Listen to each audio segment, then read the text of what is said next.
Bonjour et bienvenue sur Charging Station pour un nouveau grand essai électrisant, celui aujourd'hui de la Kia EV2. Cet essai vous est proposé par Arval, offre de leasing pour professionnels et particuliers. Et les solutions de recharge simples et performantes de Total Energy, à vos côtés chez vous, au travail et partout sur la route. Chez Kia, en matière d'électrification, on ne les arrête plus. Le constructeur sud-coréen étend son offre qui allait jusque-là de l'EV3 à l'EV9 avec cette voiture, nouvelle porte d'entrée vers les modèles 100% électriques du constructeur. Il s'agit de la Kia EV2. Construite elle aussi sur la plateforme eGMP, la Kia EV2 reprend des solutions techniques qui ont déjà fait leurs preuves dans d'autres modèles de la gamme, histoire d'arriver sur un marché très concurrentiel avec un maximum d'atouts dans la poche. Alors que vaut cette nouveauté électrisante signée Kia? Quelles sont ses qualités mais également ses inévitables défauts? Pour le savoir, j'en ai pris le volant, non pas pendant 2 heures ou une journée aux alentours de Lisbonne, au Portugal, non, ici dans mes trajets du quotidien. Toutes les réponses aux questions que vous vous posez ainsi que mon ressenti après une semaine au volant, tout ça, c'est dans cette vidéo. Allez, vous ne l'avez pas encore fait avant de démarrer, faites-le maintenant, abonnez-vous à Charging Station et n'oubliez pas d'activer la clochette des notifications pour être prévenu dès qu'une nouvelle vidéo électrisante est disponible. La prochaine, ce sera dans quelques jours, le premier trajet et ensuite le grand essai. Il s'agit de cette voiture, l'Alpine A390, Alpine A390, qu'on n'aura pas dans ce bleu qu'on voit partout, mais bien dans un gris mat particulièrement convaincant. Rendez-vous donc dans quelques jours pour le premier trajet et ensuite le grand essai de cette nouveauté électrisante signé Alpine. D'autres essais tout aussi électrisants arrivent durant les prochaines semaines. La liste complète, c'est tout à l'heure à la fin de la vidéo. À l'extérieur, sans trop de surprise, le V2 reprend les codes actuels de Kia, avec toutefois quelques libertés, comme les signatures lumineuses à l'avant et à l'arrière, qui diffèrent un petit peu par rapport au reste de la gamme Kia. L'ensemble est résolument carré, avec un avant et un arrière très verticaux, un capot et un toit très horizontaux et au final une ligne assez épurée, un sentiment qui est renforcé par les poignées de porte affleurantes, des poignées qui se présentent à vous quand vous vous approchez du véhicule. C'est de série sur la finition GT Line, en option sur cette finition Business Plus en Belgique. Notez que les dimensions entre parenthèses concernent la finition GT Line qui est la finition supérieure, disponible uniquement avec la version équipée de la plus grosse batterie qui sera proposée dans quelques semaines. On a donc ici la version équipée de la plus petite batterie en finition Business Plus, l'avant-dernier niveau de finition en Belgique avant la GT Line qui vient coiffer la gamme, mais vous l'aurez compris, pas avec la petite batterie. Et vous, que pensez-vous de la ligne de cette Kia EV2? Dites-le moi dans les commentaires. Sous le petit capot de l'EV2, capot qui est retenu par des vérins, on a le sens du détail chez Kia, c'est appréciable. Il y a un frunk dont on reparlera dans un instant. Et puis juste en dessous, le moteur électrique synchrone à aimant permanent qui entraîne donc les roues avant.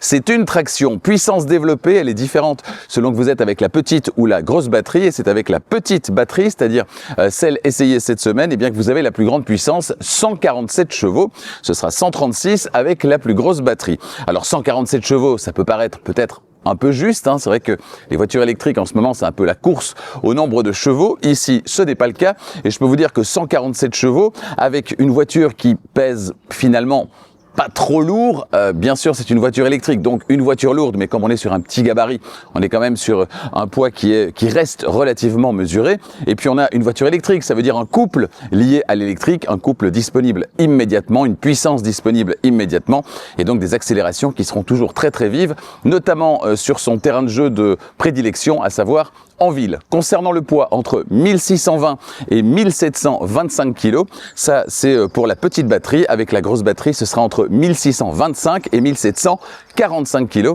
Et concernant la charge tractable, ce sera 750 kg, que la charge soit freinée ou non freinée. La batterie qui est chargée d'alimenter le moteur électrique, c'est une batterie à la chimie LFP sur la version Standard Range, donc lithium, fer, phosphate, batterie avec laquelle vous allez pouvoir recharger au quotidien à 100% puisque chimie LFP, tout en respectant les consignes du constructeur. L'autonomie maximale, vous l'obtiendrez évidemment avec la version équipée de la plus grosse batterie qui sera produite dès cet été, et là ce sera une batterie NMC. Avec la voiture essayée cette semaine, comptez en théorie 308 à 317 km. Et combien dans la vraie vie? Réponse tout à l'heure sur la route. Notez que la pompe à chaleur est de série en Belgique uniquement sur la finition Business Plus, celle que nous essayons cette semaine. Ce sera 1000 € sur les finitions Business et GT Line et non disponible sur l'entrée de gamme Essential.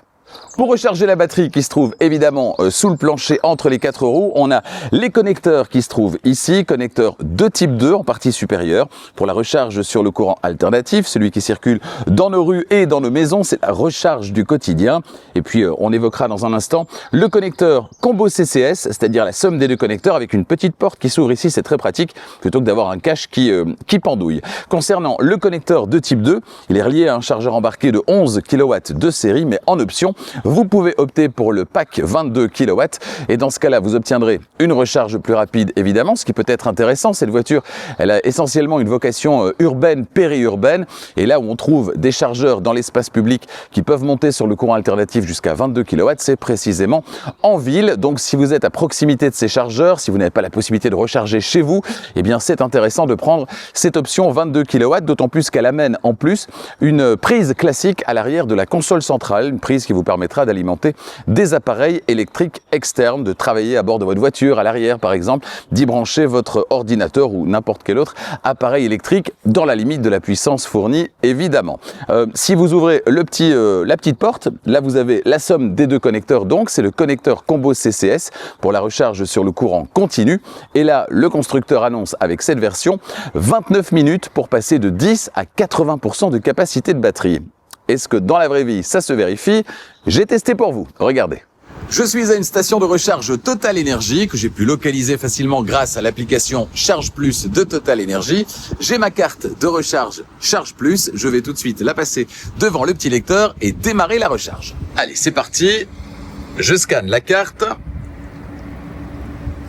Je choisis le connecteur et je branche. Voilà, démarrage de la recharge à 15h52, plus 29 minutes sur cette version. On est à 16h21. La batterie est à sa température optimale. Je partage le chargeur avec une voiture qui se trouve juste à côté, mais a priori, on est sur un chargeur de 300 kW, donc même divisé par 2, on est large. Après 4 minutes de recharge, le temps restant est de 29 minutes, ce qui est normalement la durée pour le 10-80.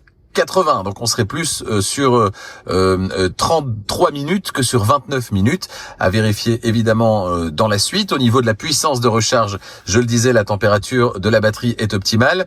Normalement c'est 118 qu'elle accepte en pic, on est monté jusqu'à 113, 114, là c'est redescendu un petit peu. On va bien voir ce qu'il en est dans les prochaines minutes. 16h15, normalement on en a encore pour 6 minutes, jusqu'à 16h21, sauf que vous le voyez, c'est plutôt 10 minutes que la voiture réclame encore, ce qui veut dire qu'on serait effectivement à 33 minutes au lieu de 29 minutes pour le 10-80. La voiture me disait être à température idéale au niveau de sa batterie. Alors c'est vrai, j'ai roulé 20 minutes seulement. Peut-être aurait-elle souhaité que je roule davantage. Je sais que certains de mes petits camarades ont fait le test et sont arrivés à 29 minutes, même 28. Je pense à Max BLD que je salue par exemple.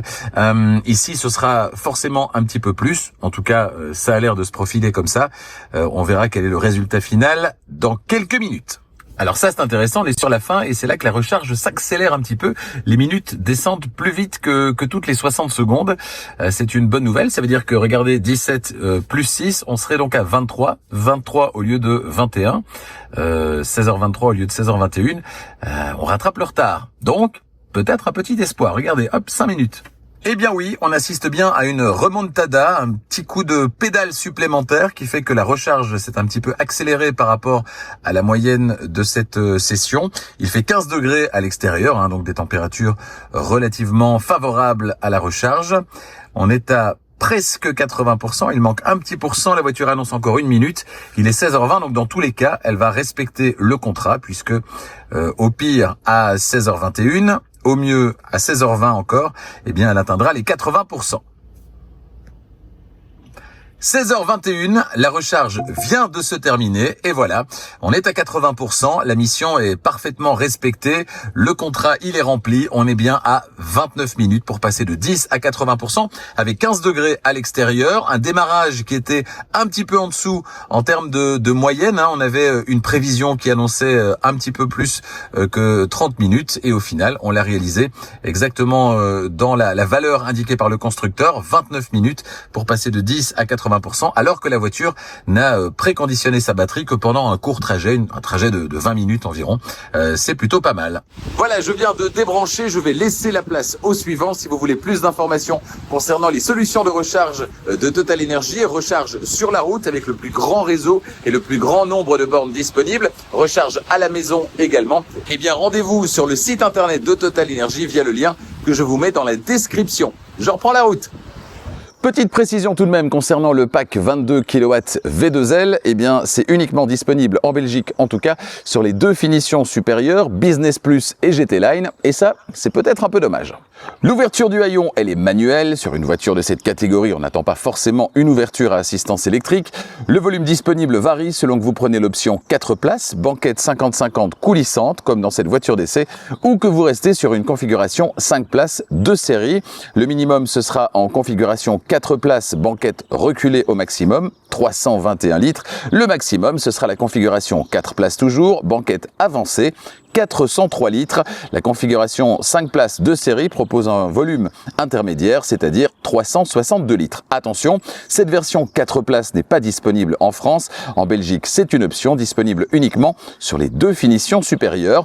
Dans le coffre, on va retrouver un double fond amovible, des éléments de fixation et puis le nouveau système d'attache maison amovible, bien pratique également. Et puis sous le capot, on l'a vu, un frunk de 15 litres. Attention là aussi, c'est uniquement sur les finitions supérieures. En Belgique donc, Business Plus et GT Line. Dans un instant, je vous fais découvrir le tableau de bord de cette Kia EV2. On passera à l'avant. Mais là tout de suite, y a-t-il de la place à l'arrière? Certainement dans cette version avec banquette arrière coulissante, version 4 places. Là, elle est reculée au maximum, les deux places. Si j'avance la partie de droite, histoire de vous montrer la différence, eh bien voilà ce que ça donne. Il y a quand même une sacrée différence. Vous allez donc pouvoir tantôt privilégier l'espace à l'arrière, tantôt l'espace dans le coffre. Cette version 4 places a une place de moins, mais je pense est quand même très pratique au niveau de la modularité. Bien dommage qu'elle ne soit pas proposée chez vous les amis français. Donc au niveau de l'équipement disponible, qu'est-ce qu'on a? On a un toit ouvrant sur cette voiture, mais attention, c'est une option évidemment. On a ensuite des poignées de maintien, 1, 2, 3, et celle à l'arrière du côté gauche ici dispose d'un petit crochet supplémentaire. Les vestes, on va pouvoir également les mettre ici à l'arrière sur les sièges avant. On n'a pas de poche aumônière derrière le conducteur, mais on a une poche aumônière derrière le passager. Et puis les prises USB-C, comme toujours chez Kia, sont idéalement placées, à savoir sur les côtés intérieurs des sièges avant. Concernant l'arrière de la console centrale, on a les bus de ventilation. Et si on opte pour le pack 22 kW V2L, eh bien la prise classique, elle se trouve ici à l'arrière. On a un plancher plat sur cette voiture, pas d'accoudoir central puisqu'on est sur une configuration 50-50, il n'y en a pas non plus d'ailleurs sur la configuration 60-40, la configuration 5 places classique.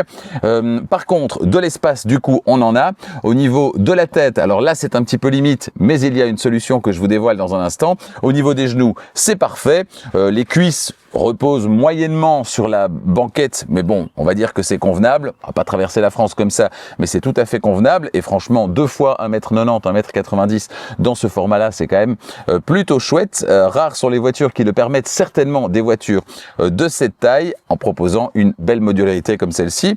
Et puis les pieds, sans problème, je peux les caser en dessous du siège avant. Et si je veux un petit peu plus d'espace ici au-dessus, eh bien je vais pouvoir abaisser le dossier, voilà, de la banquette arrière, et dans ce cas-là, eh bien, ça passe sans problème. Voilà ce qu'on pouvait dire ici à l'arrière. On est plutôt gâté certainement sur cette version qui propose cette belle modularité. On va maintenant s'installer à l'avant. La planche de bord de l'EV2, elle reprend le style maison actuel, sans surprise. On est ici dans une voiture proposée à un prix plus accessible et pourtant cet intérieur n'a rien à envier ou pas grand-chose à d'autres modèles plus chers chez Kia. La qualité perçue reste plutôt bonne malgré la présence de plastique dur.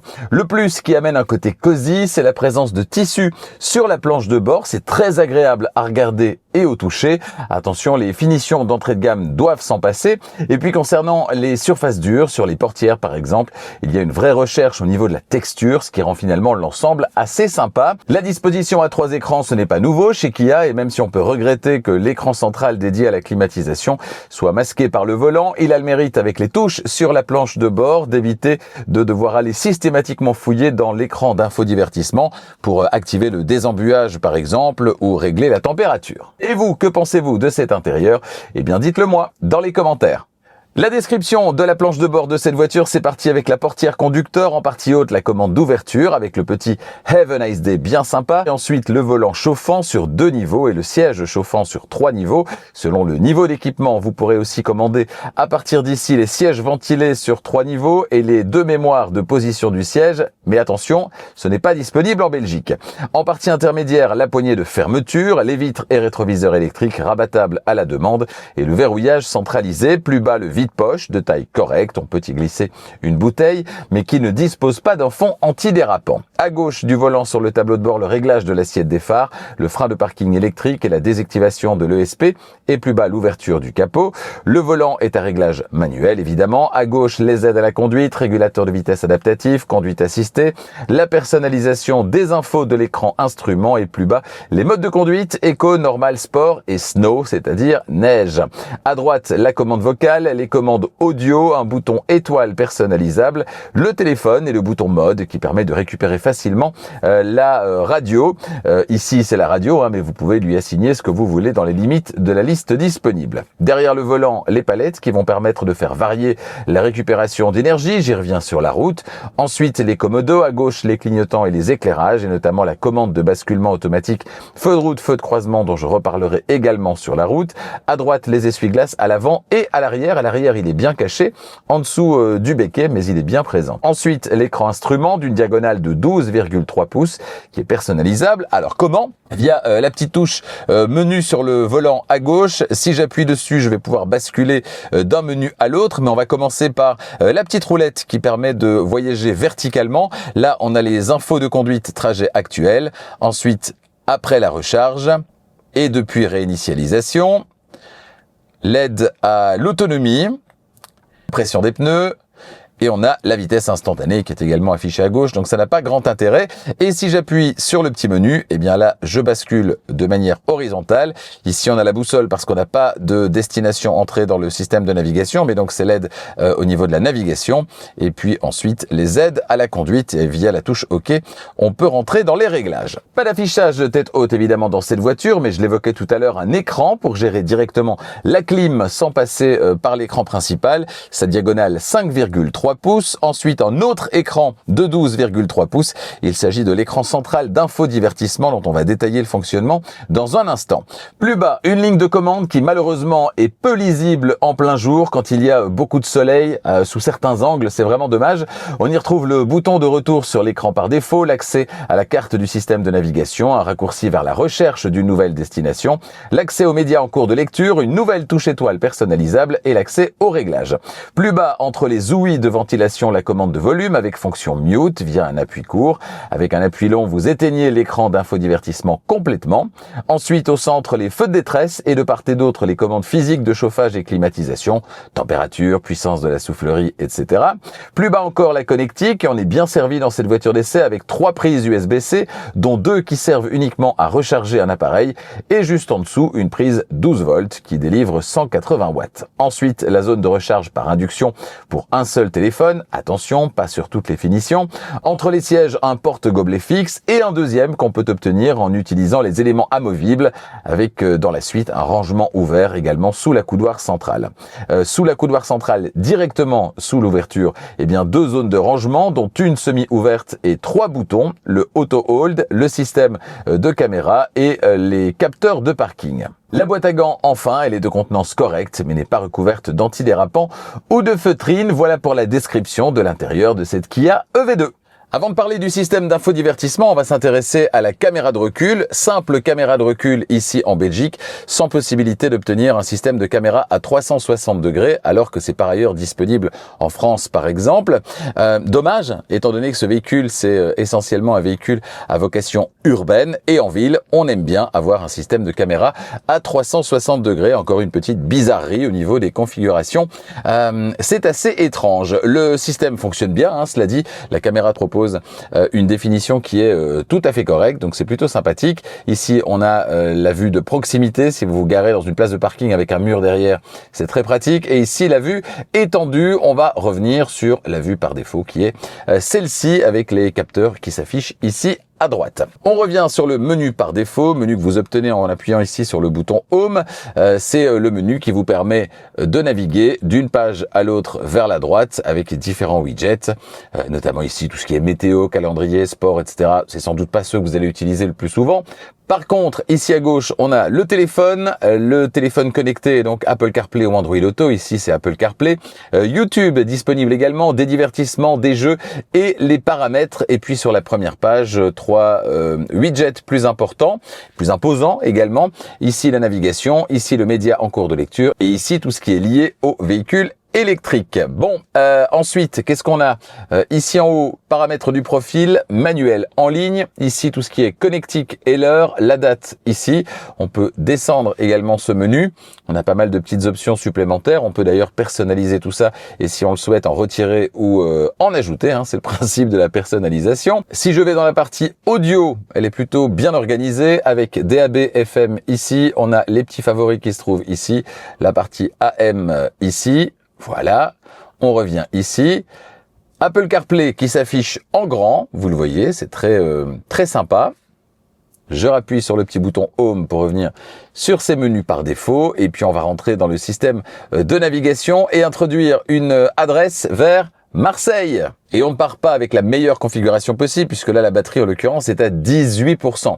Donc on aurait largement pu se passer d'une recharge supplémentaire, recharge qui seront d'ailleurs actualisées en temps réel pendant la conduite, tout simplement en partant avec 100% bien sûr. Alors est-ce que les recharges proposées jusque-là sont cohérentes? Les premières recharges sont proposées, les suivantes ne le sont pas puisque tout ça va s'adapter en temps réel. On n'a pas une vue complète sur l'ensemble du parcours.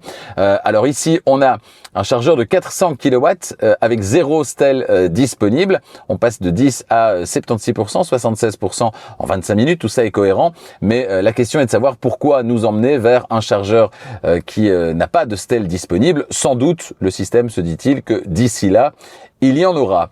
Ici, on a du 150 kW avec 9 minutes pour passer de 12 à 38%. Ça, c'est un petit peu étrange. Ici, on a du 10-80 en 28 minutes. C'est très cohérent avec 13 sur 18 qui sont disponibles. Voilà, donc un système de navigation qui fonctionne franchement bien. Si on appuie évidemment sur chacune des propositions, eh bien, on rentre dans le menu qui va permettre d'avoir plus d'informations concernant ces stations de recharge. Voilà, c'est tout à fait standard. Ça fonctionne très bien.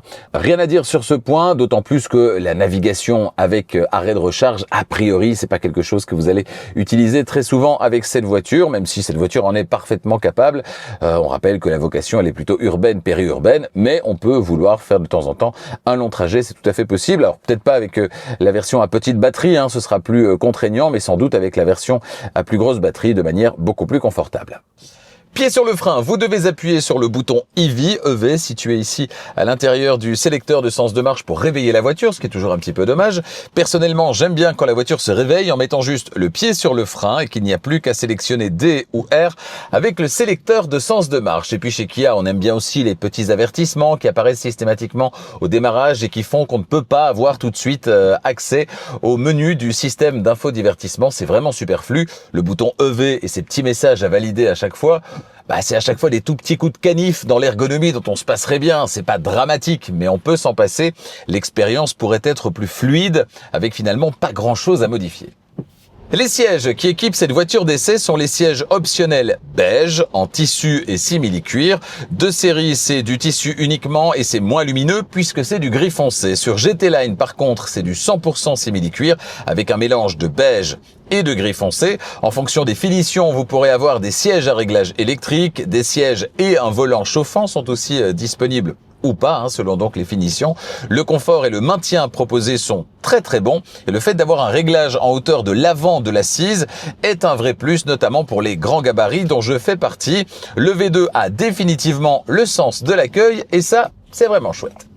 Les aides à la conduite proposées de série dès l'entrée de gamme sont déjà nombreuses, avec par exemple le régulateur de vitesse adaptatif, l'alerte d'angle mort, l'avertisseur de trafic arrière ou encore par exemple la lecture des panneaux routiers. Sur cette finition Business Plus en Belgique, on a droit en plus à la conduite assistée qui fonctionne bien. Spécificité toujours appréciable chez Kia, vous pouvez activer le centrage sur la voie de circulation sans pour autant activer le régulateur de vitesse adaptatif. Et ça, c'est très confortable. Moins confortable par contre, l'avertisseur de changement de vitesse maximale autorisé qui bip à chaque changement de vitesse maximale autorisée.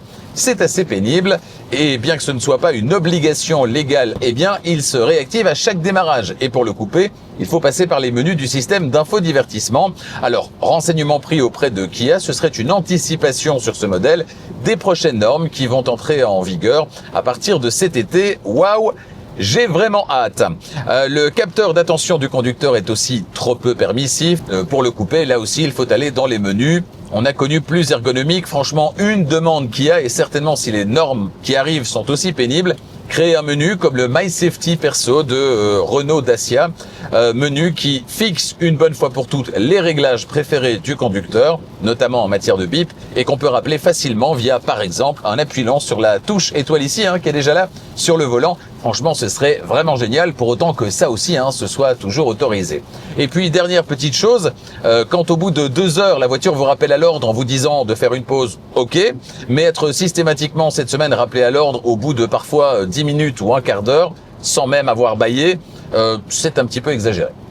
Cette V2, elle est clairement moins dynamique qu'une Renault 5 e-Tech, par exemple. Son truc à elle, c'est plutôt le confort. Alors, attention, ça ne veut pas dire qu'on ne prend pas du plaisir à son volant. Le comportement est sain, la voiture filtre vraiment bien les irrégularités de la route, on se sent en sécurité aussi dans cette voiture, donc vraiment rien à dire, ça roule très bien. Mais en conduite plus dynamique, c'est vrai que c'est un peu moins précis, c'est moins incisif qu'une Renault 5 par exemple, qui est plus une invitation à se faire plaisir, alors qu'ici l'invitation c'est plutôt à se détendre et à voyager même. Oui, voyager même sur une voiture à vocation plutôt urbaine, périurbaine. La sensation qu'on a au volant, c'est clairement d'être au volant d'une voiture du segment supérieur. On n'a pas l'impression d'être dans une petite voiture. Cette semaine, j'ai fait pas mal de longs trajets autoroutiers, plusieurs dizaines de kilomètres. Et à aucun moment, je n'ai eu l'impression d'une voiture qui n'était pas adaptée à mon type de parcours. Sur autoroute, ça roule, et ça roule même plutôt bien. Je m'en rends compte encore là tout de suite, même sous une petite averse bien de chez nous. La détente, ça passe aussi par le bruit, ou plutôt par l'excellente gestion des bruits de roulement et des bruits aérodynamiques. Et sur ce point, cette V2, elle a de sérieux arguments à faire valoir. Les bruits sont très bien filtrés. On notera quelques bruits aérodynamiques à haute vitesse, mais bon, c'est vraiment pour chipoter. Et puis avec ce profil de boîte à chaussures, difficile de les éviter. Non, le confort acoustique, il est vraiment digne, lui aussi, d'une voiture du segment supérieur. De quoi profiter de l'installation Harman Kardon à 8 haut-parleurs proposés de série sur cette finition Business Plus en Belgique, mais pas sur les finitions inférieures. Et bizarrement, pas non plus sur la finition GT Line, c'est étrange. Le son délivré est très convaincant et la radio numérique en DAB+, fonctionne très bien. Rien à dire. Et il pleut de plus en plus fort et ça aussi, vous l'entendez peut-être. Tiens, justement, faites une pause, je roule depuis 10 minutes. 10,3 mètres, c'est le diamètre de braquage revendiqué par cette voiture. Alors ça c'est pour la théorie, ce qui est indiqué dans la brochure, mais en vrai ça donne quoi comme sensation? Eh bien le V2 respecte bien son contrat quand il s'agit de tenir son statut de SUV urbain. Il est plutôt maniable, rien à dire, ou plutôt presque rien à dire, puisque si on l'a vu, le rendu de la caméra de recul est très correct. Le fait de ne pas pouvoir opter pour un système de caméra à 360 degrés sur ce modèle en Belgique, même en option, est une décision plutôt étrange. La gestion de la récupération d'énergie dans cette voiture, c'est un gros plus parce que vous avez le choix, et c'est très bien d'avoir le choix entre plusieurs niveaux de récupération, de la quasi-roue libre à la vraie conduite à une pédale en activant le high pédale, et puis un mode automatique également est disponible. Il va vous permettre d'ajuster automatiquement le niveau de décélération au lever de pied de l'accélérateur en fonction des conditions de circulation, et puis quand vous êtes en conduite à une pédale, high pédale, là aussi vous pouvez encore ajuster le niveau de ralentissement et donc donc avoir une conduite à une pédale, mais avec un ralentissement moins fort au lever de pied tout en allant jusqu'à l'arrêt complet. Bref, tout est possible, facilement accessible via les palettes derrière le volant, et bonne nouvelle, le réglage reste en mémoire d'un trajet à l'autre. Pas de phare matriciel sur cette voiture, mais bien un éclairage qui est performant et un basculement automatique feu de route, feu de croisement qui est parfaitement calibré. Rien à dire, si ce n'est qu'il est dommage de devoir relancer le basculement automatique à chaque trajet nocturne. Pourquoi ne peut-il pas rester en mémoire une fois pour toutes? Ça fait partie des petites contrariétés qu'on pourrait facilement éviter. Concernant l'éclairage intérieur dans cette voiture d'essai, il n'y en a pas. Alors c'est bien disponible sur ce modèle, mais d'après ce que j'ai vu, une fois de plus, pas en Belgique. Pourquoi? Mystère.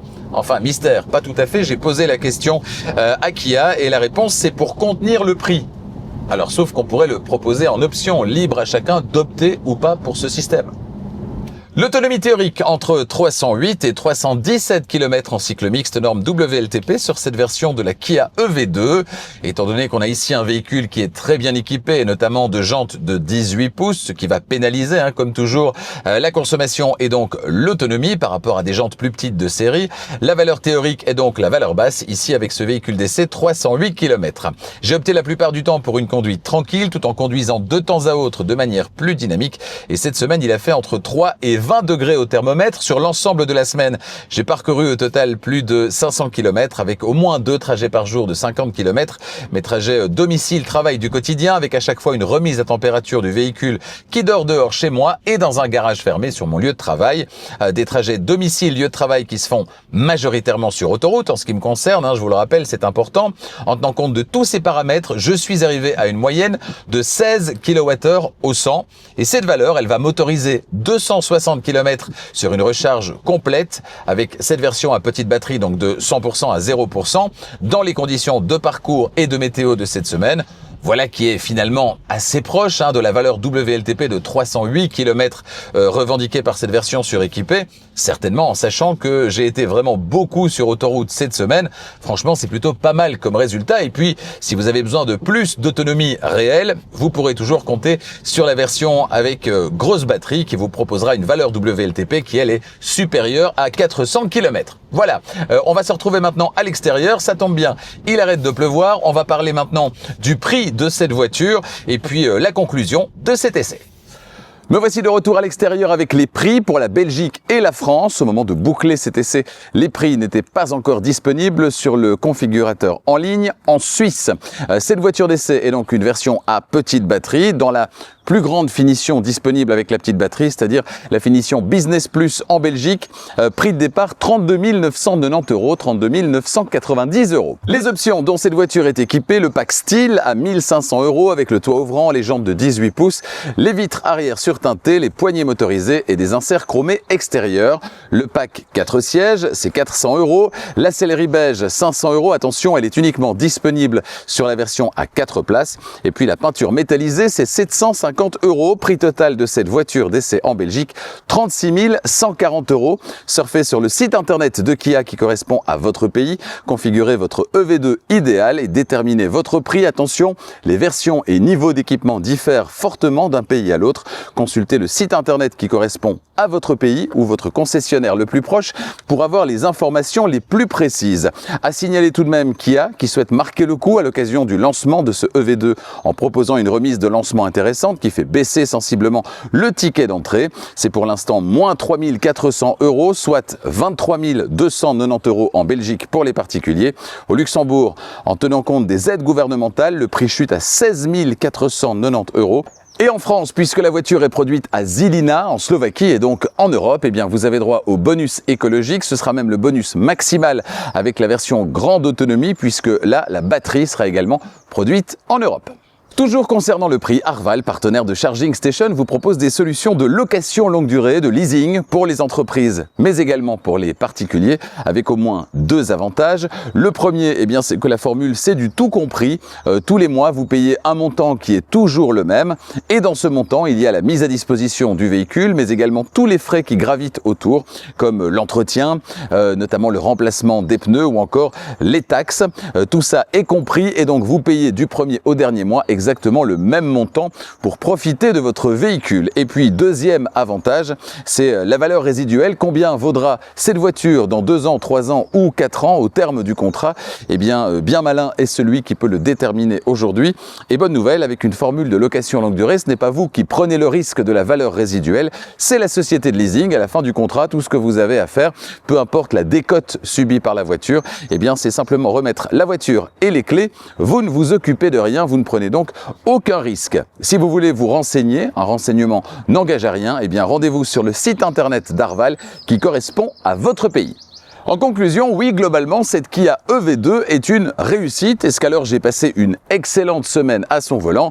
Eh bien, je dirais oui et non. Alors bien sûr, elle a des qualités, parmi lesquelles l'espace à bord, l'agrément de conduite, la présentation intérieure, mais elle a aussi quelques défauts que j'ai un peu de mal à oublier parce qu'ils touchent à quelque chose qui est important pour moi, l'ergonomie. Sur la planche de bord, les commandes tactiles sont invisibles par beau temps, les phares automatiques qu'il faut réactiver à chaque trajet nocturne, l'alerte d'attention ou plutôt d'inattention du conducteur qui est trop intrusive et qui se réactive à chaque fois qu'on enclenche le régulateur de vitesse adaptatif, et puis le bip de changement de vitesse maximale autorisée qui se réactive lui aussi à chaque trajet, alors que jusqu'à présent, ce n'est pas obligatoire. Alors oui, on peut couper les bips de survitesse facilement sur le volant, mais pourquoi donc faire subir tous ces petits désagréments au conducteur, alors que tout ça pourrait être réglé facilement et que par ailleurs la voiture est très chouette.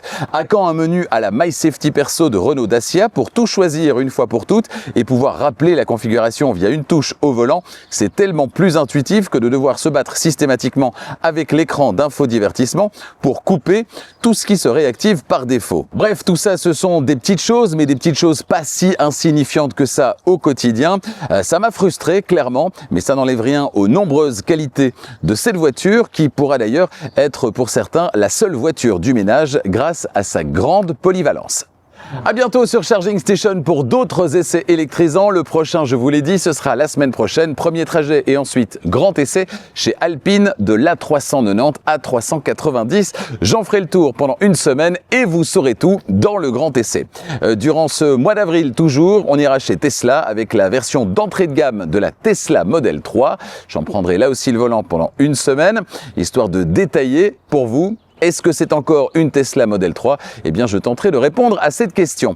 Toujours en avril, on ira chez BYD avec l'Atto 3, un véhicule déjà essayé sur Charging Station, qui arrive dans une version remaniée, la version Evo. Et puis en mai, on a rendez-vous chez Subaru avec le nouveau Subaru Solterra, ou plutôt le Solterra revisité, cousin technique du Toyota BZ4X. 2 essais très attendus également en mai chez Mercedes, la Mercedes GLC, concurrente directe de la BMW iX3 et de la Volvo EX60, et chez Xpeng, la P7+, chez Xpeng, eh bien c'est une berline, pour ne pas dire une limousine, plus de 5 mètres avec un espace à bord énorme et le 10-80% réalisé en 12 petites minutes. Je demande à voir. Je vous livrerai mes conclusions après une semaine au volant de chacune de ces voitures. C'est le principe des grands essais de Charging Station que vous êtes de plus en plus nombreux à suivre. N'hésitez pas à vous abonner à Charging Station. N'oubliez pas d'activer la clochette des notifications, histoire d'être prévenu à chaque fois qu'une nouvelle vidéo est disponible. Et il y en a 2 par semaine, vous ne serez donc pas bombardé de notifications. Il y a le premier trajet et ensuite le grand essai. Si vous avez aimé cette vidéo, n'hésitez pas à mettre un petit pouce, n'hésitez pas à la partager également, ça aide à faire grandir la chaîne. Merci de votre fidélité et à bientôt.